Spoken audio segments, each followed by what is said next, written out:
बिस्मिल्लाहिर्रहमानिर्रहीम। सर जी, C-FAB 5 tax के subject के साथ हम हाजिर हैं। सर जी, मेरा नाम अली इमरान है और क्वालिफाइड चार्टर्ड अकाउंटेंट हूँ। 2 साल इंडस्ट्री में काम किया और उसके बाद टीचिंग में आ गया। स्कैफ लेवल का टैक्स, स्कैफ लेवल का डाटा, ऑडिट, ये वाले एरियाज मैं टीच करता हूँ। C-FAB लेवल पे C-FAB 5 है। C-FAB 6 भी पढ़ाता रहा हूँ, मगर अब C-FAB 5 ही फोकस कर रहा हूँ। कैफ लेवल पे अल्हम्दुलिल्लाह स्टूडेंट्स के मेरे मेरिट आए हैं, डाटा में भी और टैक्स में भी। और आई कैप की जो रिवीजन सेशन है वो मैं 4 साल तक कंडक्ट करता रहा हूँ। ये सर एक छोटी सी प्रोफाइल है मेरी। ये सिर्फ इसलिए बताई जाती है कि यार चलो आप जो स्टूडेंट्स पढ़ रहे हैं एक ये चीज़ फील हो जाए कि एक बंदा जो है वो इतने अरसे से पढ़ा रहा है और इसी सब्जेक्ट का स्पेशलिस्ट। और मैं इस क्लास में नॉर्मली ये बात ज़रूर बताता होता हूँ कि यार कैफ में और C-FAB में गैप क्या है और कितना है। और जो जेन्युइन बात है वो ये कि मैं खुद ज़ाती तौर पे भी कैफ तक बहुत स्मूथली पेपर पास करता रहा और C-FAB में मुझे कुछ दिक्कत आई, और इस वजह से मैं उस सारे पहलुओं को ज़रूर डिस्कस करता हूँ जो कि कैफ से C-FAB के होते हैं। क्योंकि कैफ में ना आप एक भोले भाले कम उम्र के लड़के होते हैं जिसने सिर्फ पढ़ना होता है, लेकिन C-FAB में ना आपसे मेच्योरिटी एक्सपेक्ट की जाती है, आप बड़े हो जाते हैं और मेजॉरिटी ऑफ द स्टूडेंट्स जो पेपर दे रहे होते हैं वो आर्टिकल्स करने लगते हैं या कर रहे होते हैं। अभी एक स्ट्रीम नई ज़रूर आ गई है, अलबत्ता उन लोगों की जिन लोगों ने ऑप्ट कर लिया कि उन्होंने आर्टिकल्स नहीं करने बल्कि स्ट्रेट पेपर ही देने हैं पहले। और ये वो बच्चे ख़ास तौर पे जो बेहतर परफॉर्म कर रहे थे उनके लिए बड़ा ज़बरदस्त एवेन्यू है कि जनाब वो लगे हाथों अपने C-FAB के पेपर भी पास करें। चूँकि C-FAB लेवल पर आप एज्यूम ये किया जाता है कि आप आर्टिकल्स कर रहे हैं, कंपनीज का एक्सपोजर ले रहे हैं, तो मेन डिफरेंस कैफ और C-FAB लेवल पे जो सबसे बड़ा होता है कि C-FAB लेवल पे कंपनी की टैक्सेशन की बात की जाती है और कैफ लेवल पर इंडिविजुअल और AOP की टैक्सेशन की बात की जाती है। मेरे मुताबिक कैफ का पेपर 25 से 30 नंबर का मुश्किल होता है और 70 नंबर का पेपर आसान होता है। लेकिन मेरी अपनी अंडरस्टैंडिंग है कि C-FAB में इसके ऑपोजिट होता है। तकरीबन 70 से 75 मार्क्स का पेपर आपको मेहनत करके कमाना पड़ता है, 20-25 नंबर का पेपर आसान होता है। ये मेरी अंडरस्टैंडिंग है जो मैंने ओवर द पीरियड खुद पढ़ाया और उससे मैं एक निचोड़ निकाला कि यार 25-30 नंबर का पेपर कैफ लेवल पर भी ऐसा ज़रूर होता है यार जो करना ट्रिकी होता है, लेकिन C-FAB लेवल पे ना 25 नंबर तक का पेपर ही मैक्सिमम इजीली डूएबल होता है। बाकी जो 25-30 नंबर आपको कमाने पड़ते हैं ना पास होने के लिए, वो उस 75 में से बड़ी मेहनत से कमाने पड़ते हैं। तो सर ये वाली बात C-FAB लेवल में जो डिफरेंस है वो आमतौर पे जो लोग आर्टिकल्स में आ जाते हैं वो ना एक नई उलझन में भी पड़ जाते हैं। दफ्तर का काम, वो एक बंदा होता है, उसको कोई बंदा कुछ भी कहते वो परवाह नहीं करता। जब वो आर्टिकल में आ जाए, आर्टिकल स्टूडेंट बन जाता है तो उससे फील होता है कि यार ये मैनेजर है, मेरा ख़ास लेवल है। फिर वो उससे नीचे जो जब भी कोई उसको लेके आता है तो उसको उससे अजियत भी होती है, ज़हनी कोफ्त का भी शिकार होता है और बड़ी एनर्जी अक्सर बहुत बेतुकी चीज़ों में वो ज़ाया कर देता है जो कि उसे नहीं करनी चाहिए आर्टिकल स्टूडेंट। यानी और इसमें मैं ये नहीं समझता कि ये नहीं होना चाहिए या आप एनर्जी, आप मजबूर हो जाते हैं सर। जब आपको कोई बंदा इंसल्ट करता है, आपको बुरा फील होता है, तो उस वो एक रीज़न बन जाती है कि आप बाद में किताब के सामने बैठे रहते हैं और अपने सीनियर को या सुपरवाइज़र को बुरा भला कहते रहते हैं, वो किताब नहीं पढ़ पाते। ये एक नेचुरल बात। घर वाले भी आपके इंटर तक यही सोच रहे होते हैं कि ये बच्चा है और पढ़ रहा है, लेकिन इंटर के बाद वो भी एक्सपेक्ट कर रहे होते हैं कि अब ये कुछ करेगा। तो आप आर्टिकल्स करने लगते हैं तो वो आपसे बहुत हाई कुछ एक्सपेक्ट कर रहे होते हैं। हालांकि आर्टिकल का फेज़ ज़्यादा मुश्किल फेज़ होता है, ना टाइम होता है और ना पैसा होता है आपके पास। यानी आप आम रूटीन में ज़िंदगी में देखेंगे जिसके पास टाइम नहीं है ना, वो पैसा छाप रहा है। लेकिन आर्टिकल का फेज़ एक ऐसा फेज़ है जिसमें टाइम भी नहीं है, मसरूफ़ है, और पैसा भी नहीं कमा रहे, स्टाइपेंड मिल रहा है।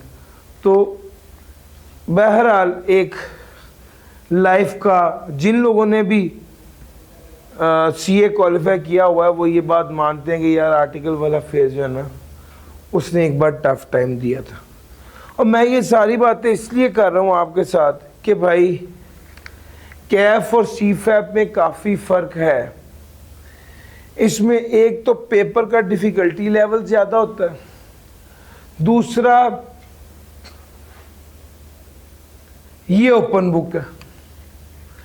कैफ ओपन बुक नहीं था, चीज़ों को याद किया और ख़त्म हो गया। सीफैब लेवल ओपन बुक है। अब जो कोई पेपर ही ओपन बुक होगा उसका चैलेंज और है। उसका चैलेंज क्या है? उसका चैलेंज है कि वो अब आपसे सीधी बात नहीं पूछेगा, वो अब आपसे सीधी डेफिनेशन नहीं पूछेगा। अब वो आपसे उसमें से आप एक्सपेक्ट करेगा कि आप कुछ इंटरप्रेट करके काम की बात उसको बताएंगे। सर ओपन बुक एग्जामिनेशन जो होता है वो इसलिए नहीं होता कि बंदा पेपर में बैठे और किताब खोल के ढूंढने लग जाए कि ये वाली बात कहाँ लिखी है। ओपन बुक एग्जामिनेशन इसलिए होता है कि ये देखा जाए कि बच्चा क्या इस किताब को इस्तेमाल कर सकता है किसी प्रॉब्लम को हल करने के लिए। और वो बच्चा जिसने पहले वो किताब 2 बार 4 बार पढ़ी हुई है और उसे पता है कि इस किताब का अंदाज क्या है, कौन सी बात कैसे और कहाँ लिखी गई है, वो ही उसको इस्तेमाल कर पाता है। अभी पिछली अटेम्प्ट में कई ऐसी चीज़ें उसने पूछी हैं, वो तो हर अटेम्प्ट में ही होता है, ओपन बुक में रेट्स और बहुत सी चीज़ें आपको देखनी होती हैं, लेकिन कई ऐसी चीज़ें वो पूछता है जो आपने बहुत ज़्यादा जिनको डिटेल में पढ़ा नहीं होता, लेकिन आपको अगर सर्च करना आ गई है, ऑर्डिनेंस के अंदाज की समझ आ गई है, तो आप उन चीज़ों को बहुत कम टाइम में देख लेते हैं और उसी वक्त ये असेस करके उसको लिख लेते हैं। तो सर पेपर ओपन बुक है, एक ये वाला पहलू भी है। कौन कौन सा एरिया है इसकी बात करें तो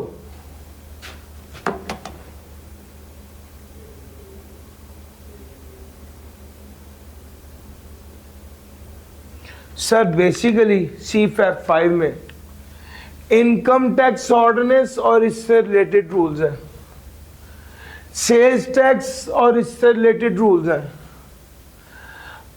प्रोविंशनल सेल्स टैक्स। अब आपको तो पता है कि गुड्स पे जो सेल्स टैक्स है वो फेडरेशन लगाती है और जो सर्विसेज पर है वो प्रोविंसेस लगाते हैं। तो प्रोविंशियल सेल्स टैक्स भी शामिल है। आईसीटी इस्लामाबाद कैपिटल टेरिटरी से रिलेटेड जो टैक्स ऑन सर्विसेज हैं वो भी शामिल है। फेडरल एक्साइज एक्ट और रिलेटेड रूल्स भी शामिल हैं, एफईडी जिसको बोलते हैं, और कोड ऑफ एथिक्स भी शामिल है। आपका टोटल पूरे का पूरा सिलेबस जो है वो उसमें ये सारी चीजें हैं। क्या हुआ? इनकम टैक्स और क्या? Sales tax on goods, sales tax on services, और उसके अलावा क्या?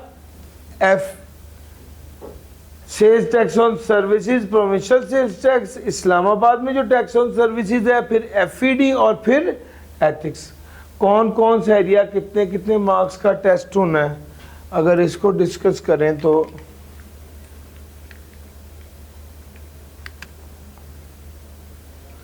सर इनकम टैक्स 50 से 60 मार्क्स का, सेल्स टैक्स और एफईडी 30 से 45 और एथिक्स 5 to 10 मार्क्स। सर ये वेटेज है हमारे पेपर में।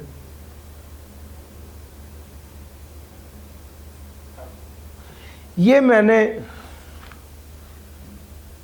एनालिसिस आपके सामने लेके आ रहा हूं। विंटर 20 से ऑनवर्ड्स विंटर 25 तक हम लोग ने, मैंने इंशाल्लाह आप लोगों को जो भी वर्किंग करानी है, विंटर 20 से ऑनवर्ड्स हमारी बेंचमार्क अटेम्प्ट होगी कि यार इससे पीछे इस तक के सवाल, इस सब के पास पेपर्स, इस सब से ऑनवर्ड्स चीज़ें वो हम कर रहे होंगे।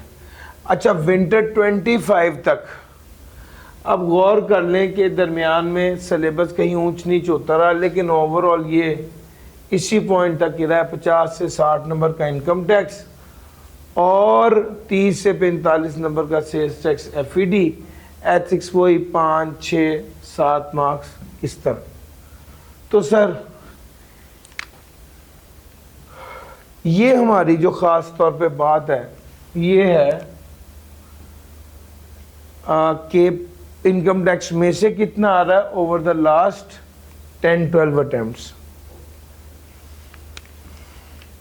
अच्छा, इसमें आप देखेंगे मैंने टॉपिक नहीं लिखा, मैंने एक चीज हाईलाइट की है, वो ये कि यार दो तरह का मेनली सवाल आ रहा होता है। एक डिस्कशन बेस्ड क्वेश्चन होता है जिसमें आपको डिस्कस करना होता है, एक न्यूमेरिकल होता है जिसमें आपको न्यूमेरिकली फिगर्स लिखनी होती है। अच्छा, डिस्कशन बेस्ड क्वेश्चंस और न्यूमेरिकल बेस्ड क्वेश्चन, ये दो टाइप्स की बाइफर्केशन की है मैंने सेल्स टैक्स में भी और इनकम टैक्स में। एक बहुत अहम और बहुत कीमती बात आपके साथ जो डिस्कस करने लगा हूं अब इससे ऑनवर्ड्स, वो ये है कि सर आपको अब जो भी करना है वो सिस्टम पे करना है। क्यों? आपका पेपर सिस्टम बेस्ड है, आपका पेपर कंप्यूटर पे होना है, आपने कागज पेंसिल का पीछा छोड़ देना है। कोशिश करें, अपनी आदत बनाएं, ये जो नोटिंग आप कर रहे हैं अगर आप अपनी हैबिट डेवलप करें, जो नोट करना है वो भी सिस्टम पे करना है। सर तो जनरली क्लास के लिए तो आप कर रहे हैं, मैं वैसे आपको बता रहा हूँ, मैंने लास्ट टाइम जब सेशन पढ़ाया है ज़्यादातर बच्चों के सामने लैपटॉप खुला होता था और वो लैपटॉप पर ही नोट कर रहे होते थे। तो सर आपका ऑर्डिनेंस ऑनलाइन आपने पढ़ाई, आपका ऑर्डिनेंस आपके पास मौजूद है सॉफ्ट में, आपने पढ़ाई की, समझा, उसको लिखना, लिखने की प्रैक्टिस अब आपने पेन से नहीं करनी सर, वो आपने टाइपिंग ही करनी है। आपकी टाइपिंग तेज होती है, स्मूथ होती है, आप आहिस्ता आहिस्ता आदत बन जाती है तो आप वो क्वेश्चंस करते हैं। तो सर एक बड़ी अहम बात यह है कि आप लोगों ने जब भी तैयारी करनी शुरू करनी है तो उसमें आपने क्या करना है, सारे का सारा पेपरलेस एनवायरनमेंट में अब आप सोचें, जिसमें आपने पेपर यूज नहीं कर रहे हो ना, बल्कि स्क्रीन और टाइपिंग। ये बहुत इंपॉर्टेंट है, इसको अपने ज़हन में रखिए। सर ये जो हम क्लास कंडक्ट कर रहे हैं, ये हमारा मेन पर्पस जो है, वो मेन टारगेट जो है, वो हम सितंबर 2026 की अटेम्प्ट को कर रहे हैं। ठीक हो गया? अच्छा, इस क्लास में सितंबर 2026 को टारगेट करके हम पढ़ा रहे होंगे। अलबत्ता जिन्होंने दिसंबर 26 में पेपर देना है या ऑनवर्ड्स पेपर देना है, उसके लिए हम बाद में जो चेंजेस होंगी उसकी क्लास कराएंगे, और ऑब्वियसली वो तब तक ज़रा ये चीज़ें भी फाइनलाइज हो जाएंगी जो बजट रिलेटेड हैं, और वो फाइनेंस एक्ट भी हो जाएगा। उसके बाद जनाब हम उस पर आएंगे और सितंबर यानी सितंबर के पेपर के बाद जो चेंजेस हैं उससे रिलेटेड आपको चीज़ें बताई जाएंगी और कराई जाएंगी। तो ये भी बात बड़ी इम्पॉर्टेंट है कि ख़ास तौर पे हमारा टारगेट इस वक्त सितंबर 2026 अटैम्प्ट है।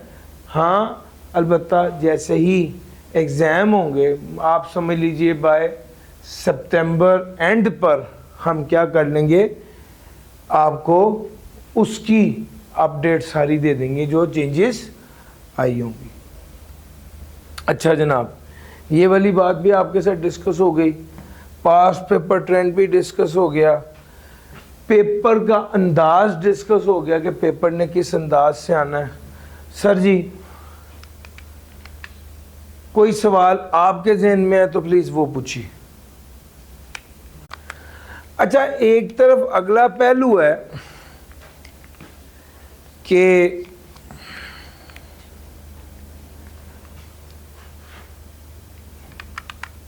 हमारा यह है कि सर वो कौन सी किताब यूज करनी है। सर जी मैं आपके साथ हर लेक्चर के साथ स्लाइड्स शेयर किया करूंगा।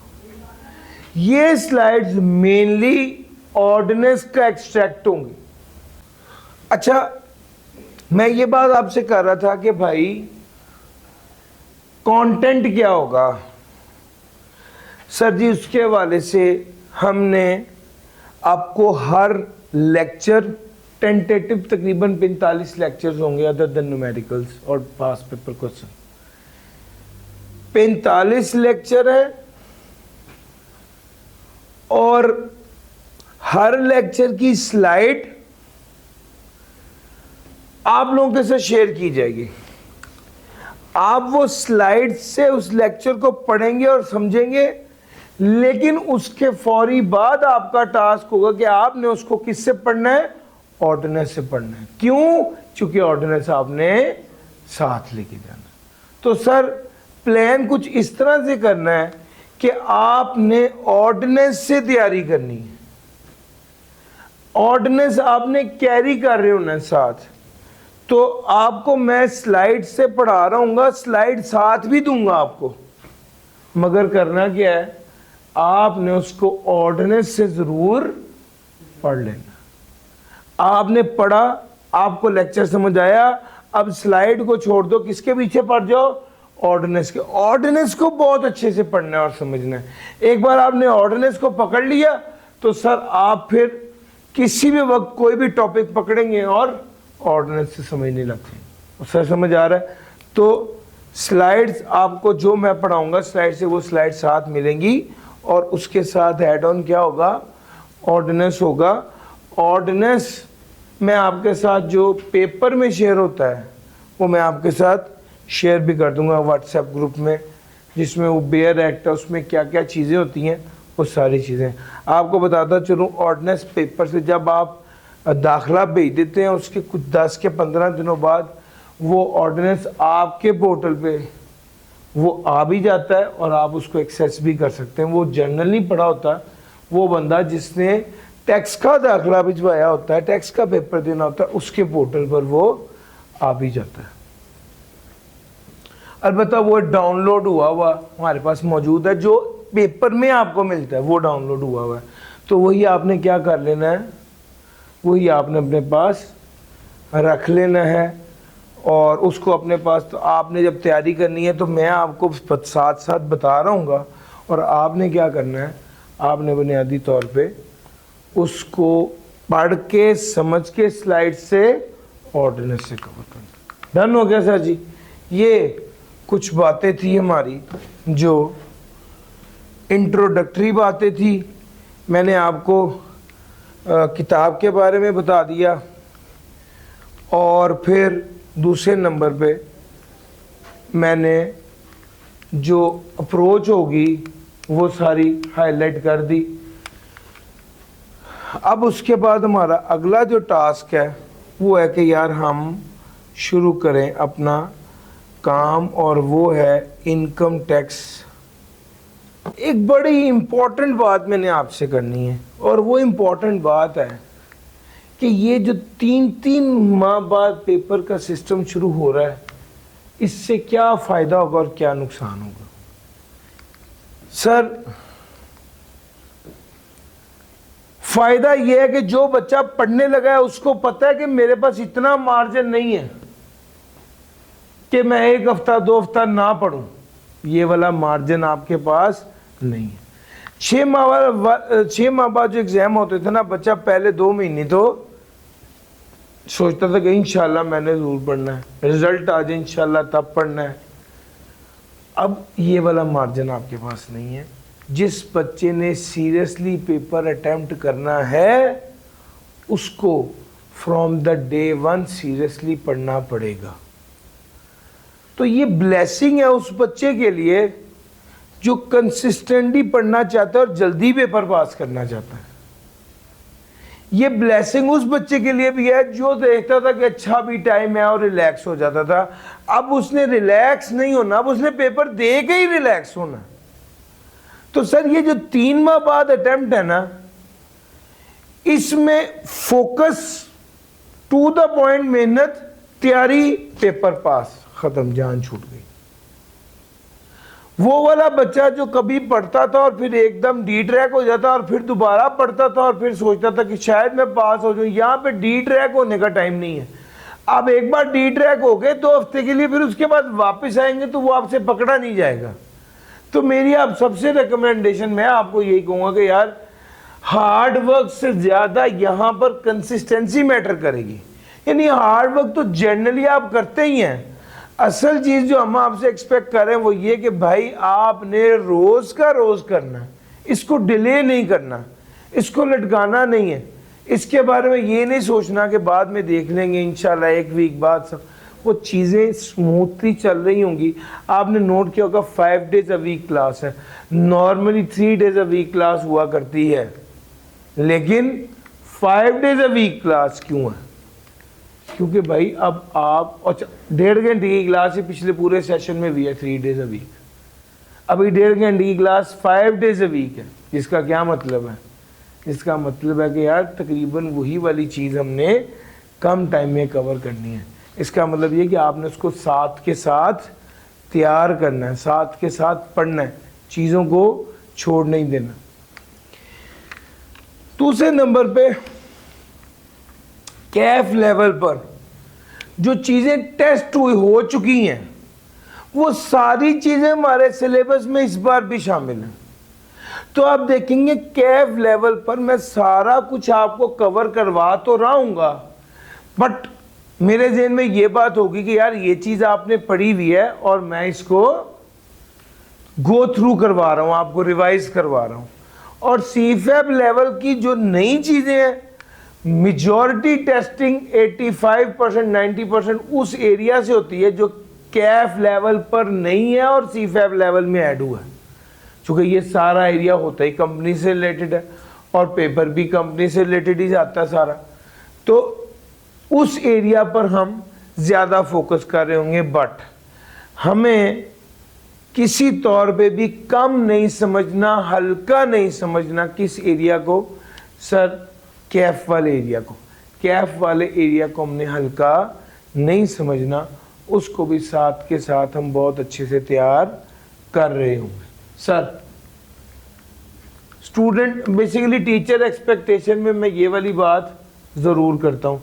एक चीज़ और मैं आपसे बताता चलूँ, मैं ज़ाती तौर पे चूँकि अब काफ़ी अरसा हो गया इसी चीज़ में, मैंने देखा है कि स्टूडेंट्स जो है ना वो अपने दफ्तर के इशू, अपने दोस्त यार जो हैं उनके जो भी टैक्स का इशू है वो क्वेश्चन उसके बारे से पूछ रहे होते हैं और कर रहे होते हैं। मैंने अक्सर देखा है कि उससे काफ़ी ज़्यादा टाइम भी उस पर लग जाता है और at the end of the day फिर वो फ़ायदेमंद भी उतना नहीं होता। मैं अब बहुत क्लियरली एक डिस्क्लेमर आपको देना चाहता हूँ कि सर मैं ख़ास तौर पे आपको सीफैब 5 के लिए पढ़ा रहा हूँ, तो उसके अलावा जनरल इश्यूज या आपकी दोस्त की कंपनी का इशू या और इसके अलावा कोई और इशू, मैं अगर मेरे पास टाइम हुआ और मैं अवेलेबल हुआ तो ही मैं उसको कंसिडर करूंगा, वरना मैं बिल्कुल टू द पॉइंट सिर्फ सीफैब 5 के लिए ही आपको आपके साथ इंगेज हूँ, वही आपको बहुत ध्यान से पढ़ा रहा हूँ। और उसके साथ जो कनेक्टेड पास पेपर हैं, वो चीज़ें हैं, वो जो उस सिलेबस का हिस्सा है, हमारा मेन फोकस, प्राइम फोकस वो होगा।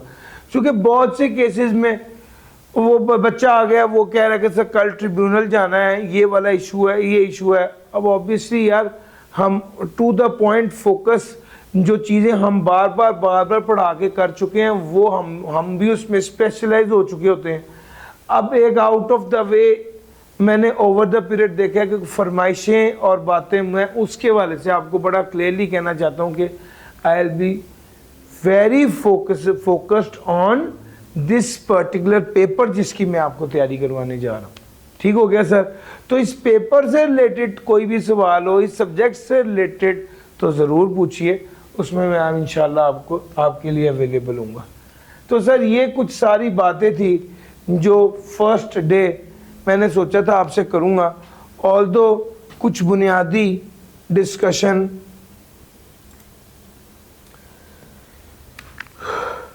इसके साथ साथ कुछ बुनियादी बातें जो आपके साथ मैं करना चाह रहा हूँ, वो हैं इनकम टैक्स की कुछ बुनियादी बातें आपके साथ कर लेते हैं, जो कि लेटर ऑफ में काफ़ी, जिसको हम बाद में यूज़ कर सकेंगे कि यार आज का दिन है, टाइम है, तो हम उससे फ़ायदा उठा लें।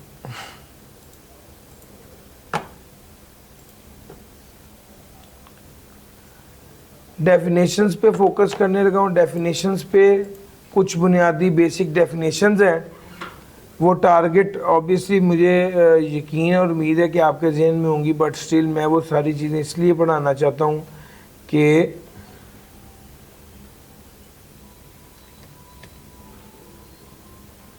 वो चीज़ें मैं असल में इसलिए पढ़ाना चाहता हूँ कि भाई आपके अगर जहन में कोई चीज़ ऐसी है जो महव हो चुकी है, जहन में नहीं है, तो हम उसको एक बार कवर करें। मैंने आपको कहा इनकम टैक्स जो कैफ लेवल पर भी है, वो भी सारा हमारे सिलेबस में, मैंने उसको भी कवर कराना है।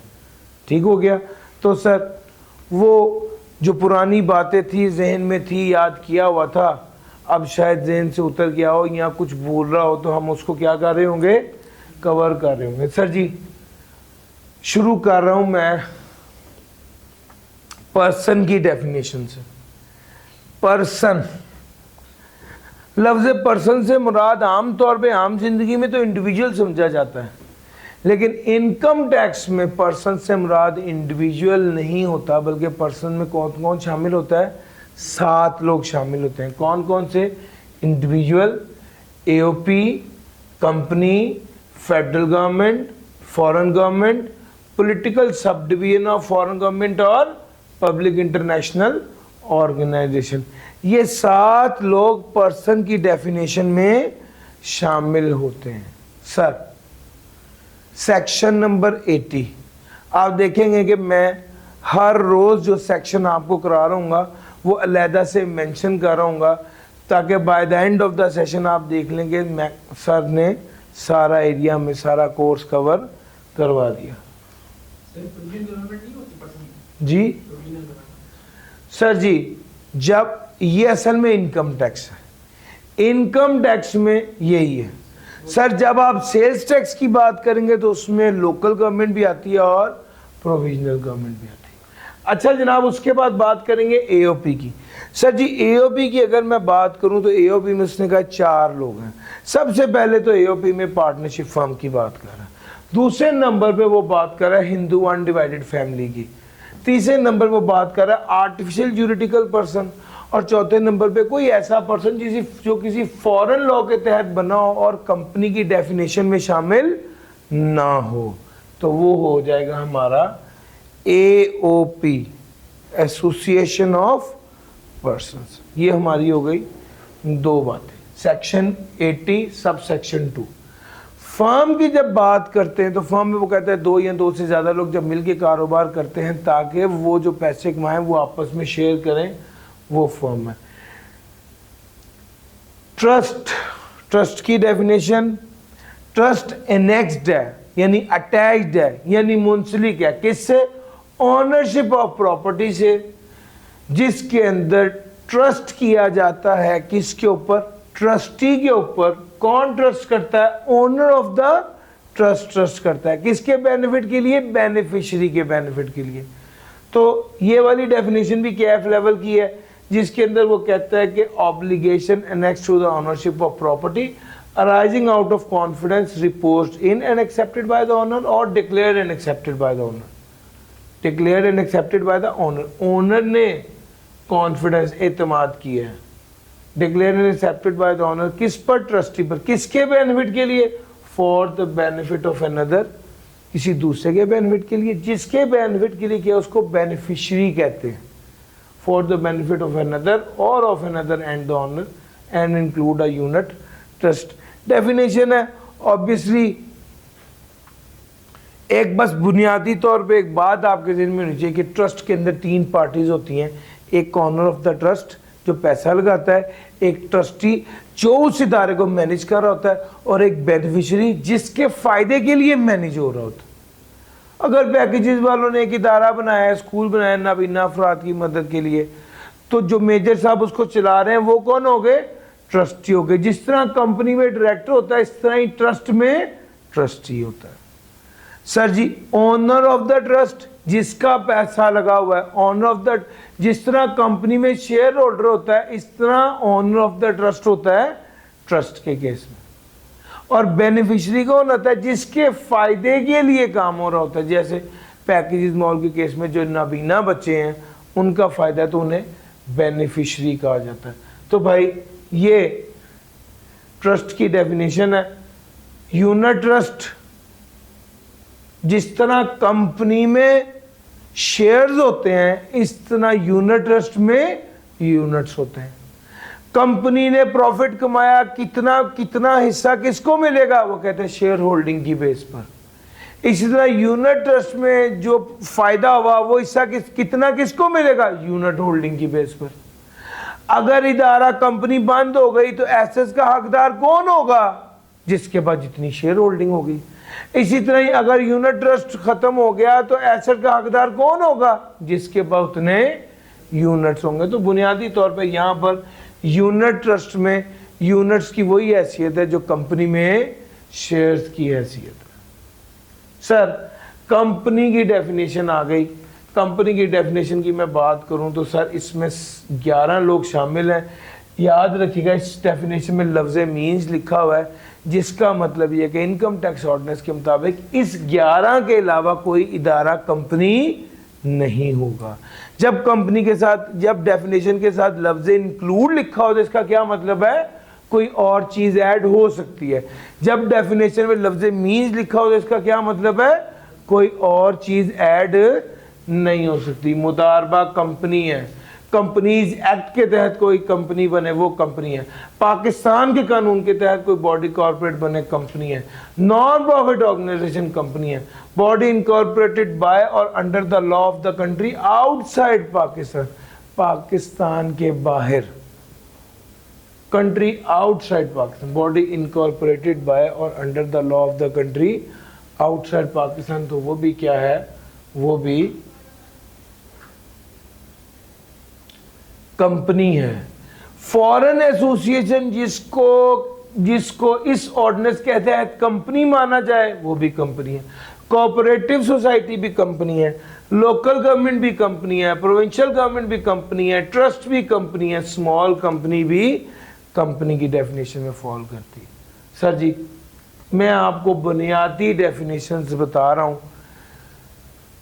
सेक्शन 2 सब सेक्शन 47 और 45 पब्लिक कंपनी और प्राइवेट कंपनी, ये इंपॉर्टेंट डेफिनेशन है। ऑल दो बेसिक डेफिनेशन है जो हम कैफ लेवल पर भी पढ़ाते हैं, लेकिन आपको बढ़ा रहा हूँ और बता रहा हूँ। पीछे सेक्शन 80 मैंने कवर किया है, सेक्शन 80 सब सेक्शन 1 और 2। अच्छा, पब्लिक कंपनी क्या है? सर, वो कंपनी जिसके 50% या उससे ज़्यादा शेयर फेडरल या प्रोविंशियल गवर्नमेंट के पास हैं तो वो पब्लिक कंपनी है।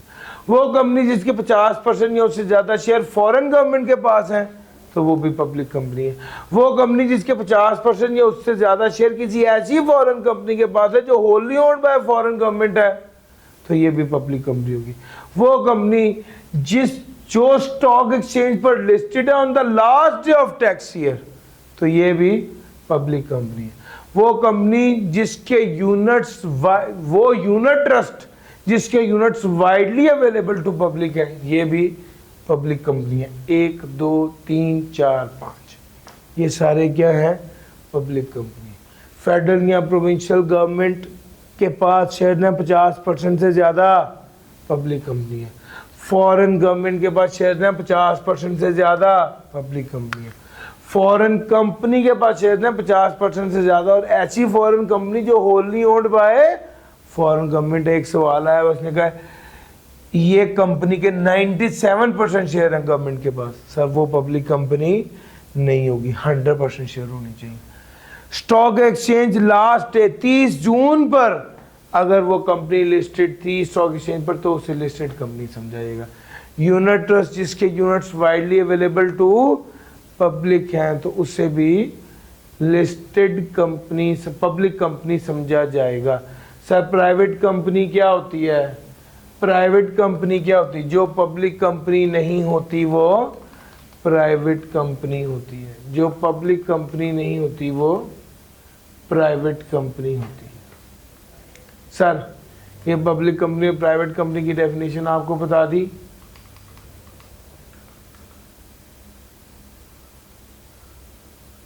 टैक्स पेयर से क्या मुराद है? सर ये एक मजीद एक इम्पॉर्टेंट डेफिनेशन है, ज़रा इसको भी बता दें। टैक्स पेयर से क्या मुराद है? वो बंदा जो जिसकी इनकम चार्जेबल टू टैक्स है उसे टैक्स पेयर कहते हैं। वो बंदा जो रिप्रेजेंटेटिव है किसी ऐसे पर्सन का जिसकी इनकम चार्जेबल टू टैक्स है उसे टैक्स पेयर कहते हैं। वो बंदा who is required to deduct और कलेक्ट टैक्स, उसे टैक्स पेयर कहते हैं।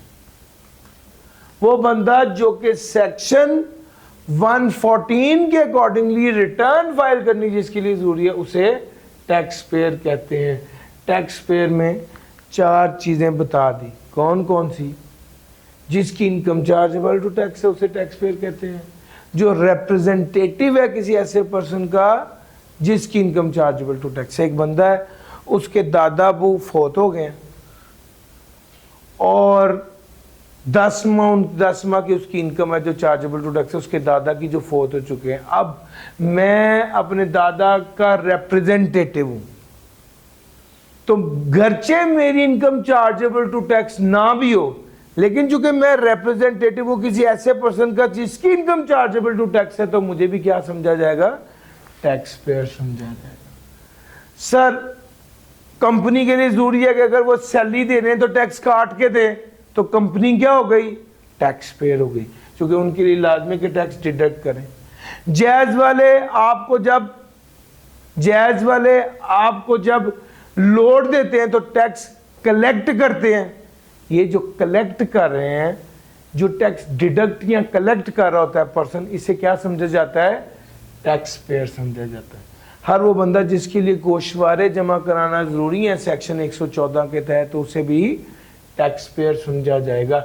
ये सारे लोग टैक्स पेयर होंगे, इसके अलावा कोई बंदा टैक्स पेयर नहीं होगा। मीन्स का लफ्ज आ रहा है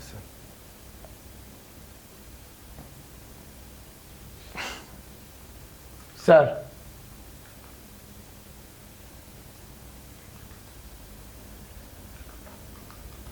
मैंने आपको कुछ बुनियादी डेफिनेशन बताई, आगे साथ साथ जो जो टॉपिक आता रहेगा उसकी डेफिनेशन बताता रहूँगा।